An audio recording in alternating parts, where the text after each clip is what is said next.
አሁን በሰሞነኛው ጦርነት በኢራንና በአሜሪካ መሃል በሚደረገው ፍልሚያ ውስጥ አንድ ወሳኝ የሆነን ሰርጥ እናገኛለን። የሁርሙዝ ሰርጥ። ይህን ስም በተደጋጋሚ ሰምታችሁታል። መዲቁ ሁርሙዝ፣ ዘ ስትሪት ኦፍ ሁርሙዝ፣ የሁርሙዝ ሰርጥ እየተባለ የዓለም ሚዲያ ስለዚህ ሰርጥ ያወራል። ይህ ሰርጥ ምንድን ነው? ሁርሙዙስ ማን ነው ስንል እንጀምራለን። ይህ ሰርጥ የዓለማችን ነዳጅ 25% በዚህ ሰርጥ ውስጥ ያልፋል። የዚህ ሰርጥ መታወቅ በርካታ ነገሮችን ዓለም ላይ ይቀይራል። ይሄው አገራችን ላይ እንኳን ጥላው መጥቶ የነዳጅ ሰልፉ ለጉድ ነው።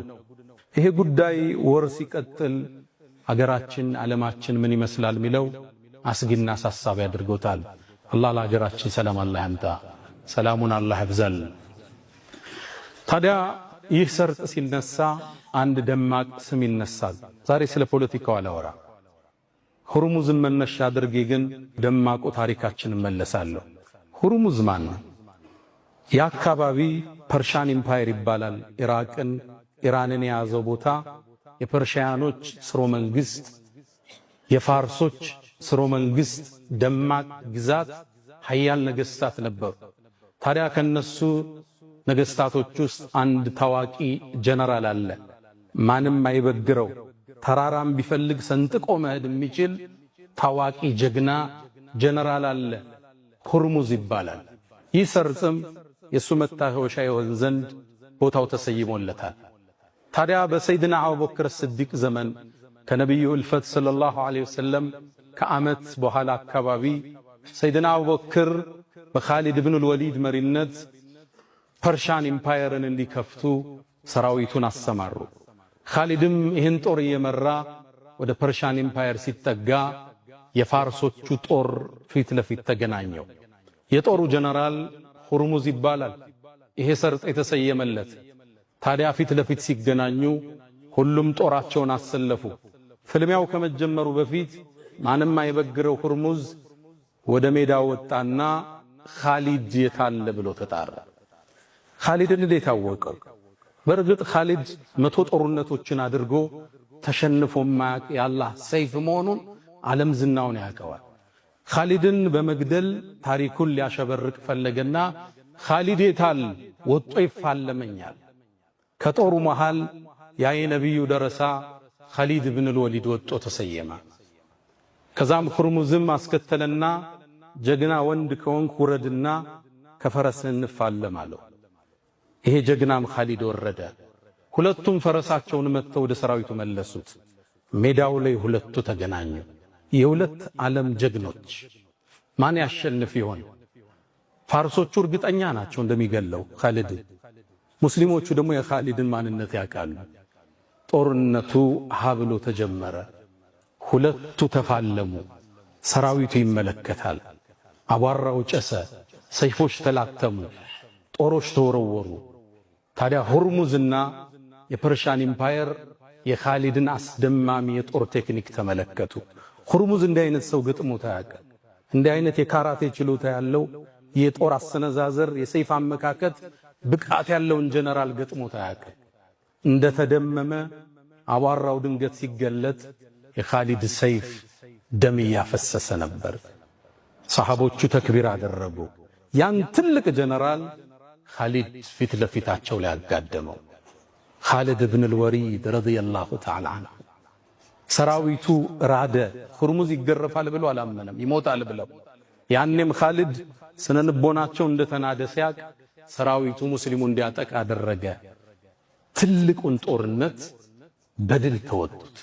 ያ ጦርነት ካዚማ ይባላል። የተላተሙበት ቦታ ካዚማ ስለሚባል አሊያም ዛቱ ሰላሲል የሰንሰለቱ ጦርነት ይባላል። ሰንሰለት የተባለበት ፐርሺያኖቹ ሰራዊቱ እንዳይሸሽ ራሳቸውን በሰንሰለት አስረው ነው የሚዋጉት። አይሸሹም፣ ግንብ ናቸው። ከሞቱ ይሞታሉ፣ ካልሆነም ያሸንፋሉ። በሰንሰለት ራሳቸውን ጠፍረው ነው የሚወጡት። ይህን ሰንሰለት ጥሰው ኻሊድ ብን ወሊድ ከሰራዊቱ ጋር ድል ያደረጉበት ታሪክ ሁርሙዝን ያስታውሰናል።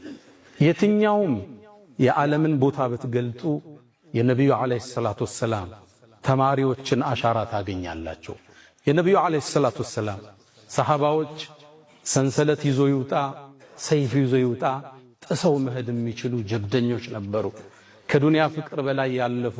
ኻሊድ የሰለመው ከሁደይቢያ በኋላ ነው። ከፈትሕ መካ አቅራቢያ ነው የሰለመው። ግን ከሰለመ በኋላ ከፈረሱ ወርዶ ያቅ ወደ ሀገሩም ተመልሶ ያቅም። እስልምናን ሲያሰፋ ሀገራትን ሲከፍት ፈረሱ ሳይወርድ ኻሊድ አላህን ተገናኘ። ባለፈው በስፋት እዚህ ቦታ ላይ አንስተናል። ወደ ሙዕታ ጦርነት ነቢዩ ዓለይሂ ሰላቱ ወሰላም ሩሞቹን ለመላተም ሲልኩ ጃዕፈር ከተገደለ፣ ዘይድ ከተገደለ፣ አብደላህ ብኑ ረውሓ ከተገደለት ባንዲራውን ተተካኩት ብለው ነበር። ሶስቱም ተገደሉ። ጦሩን ማን ይምረው? ልብ በሉ፣ የሙዕታ ጦርነት ፋርሶቹ ሌላ፣ ይሄኛው ፐርሺያን ኢምፓየር ነው፣ ያንኛው ሮማን ኢምፓየር ነው። ያንኛው ሊላተሙ ነው የሄዱት። 200 ሺህ ጦር፣ ሙስሊሙ 3000 ጦር ብቻ ነው። ያን ባንዲራ ተቀበሉና ኻሊድ ወይ አንተ እንድትመራው ነው ያዝንልህ አሉት። ያኔ ኻሊድ ባንዲራውን ሲይዘው ነቢዩ ዓለይሂ ሰላቱ ወሰላም መዲና ላይ ሁነው አሁን አሉ ባንዲራው የአላህ ሰይፍ ላይ ወደቃሉ። ነቢዩ ዓለይሂ ሰላቱ ወሰላም ኻሊድ ብን አልወሊድ ተሸንፎ ማያቅ ጀግንነቱ በታሪክ አምድ አሁን ድረስ የጦርነት ስትራቴጂው እየተጠናለት ያለ ጀብደኛ የኔ አንተ አያት ነው። ኻሊድ ብን አልወሊድ 100 ጦርነት አድርጎ ኻሊድ አልተሸነፈም። በአንድ ጦርነት ላይ እጁ ላይ 9 ሰይፍ የተከሰከሰበት ጀግና ማይበገር ነበር ኻሊድ ብን አልወሊድ።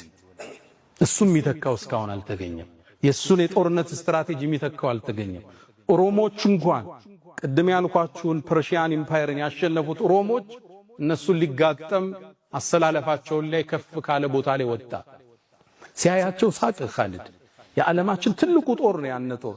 እነዚህ ሰዎች የጦርነት ቴክኒክ አያውቁም ማለት ታላቁን አመራር ታላቁን ኢምፓየር እንዲህ ብሎ መተቸት የሚችል ጦርነት ስትራቴጂ አላህ የሰጠው ሰው ነበር።